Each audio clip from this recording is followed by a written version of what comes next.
একবার এক চোর রাতে এক বাড়িতে চুরি করতে গেল। সে খুব সতর্কতার সাথে বাড়ির ভিতরে প্রবেশ করলো এবং খুঁজতে লাগলো কি কি মূল্যবান জিনিস পাওয়া যায়। কিন্তু অনেক খোঁজাখুঁজি করেও সে তেমন কিছু পেল না। হঠাৎ সে দেখতে পেল ঘরের এক কোণে একটি ব্যক্তি নামাজ পড়ছেন।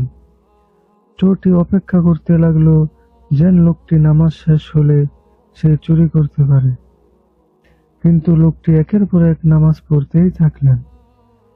এক সময় চোরটি ধৈর্য হারিয়ে নামাজ পড়া ব্যক্তির সামনে গিয়ে বলল, আপনি এত রাতেও নামাজ পড়ছেন কেন?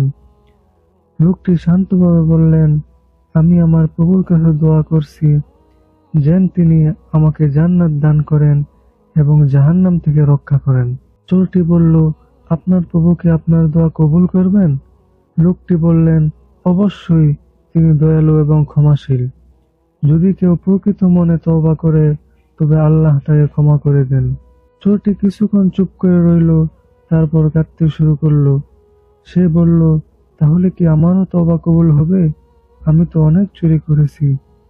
লোকটি হাসলেন এবং বললেন, নিশ্চয়ই, তুমি এখনোই আল্লাহর কাছে ক্ষমা চাও আর চুরি করা ছেড়ে দাও।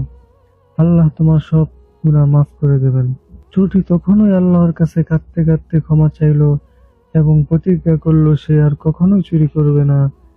এরপর সে সৎ পথে চলতে শুরু করলো এবং পরবর্তী জীবনে একজন আল্লাহভীরু মানুষ হয়ে উঠল।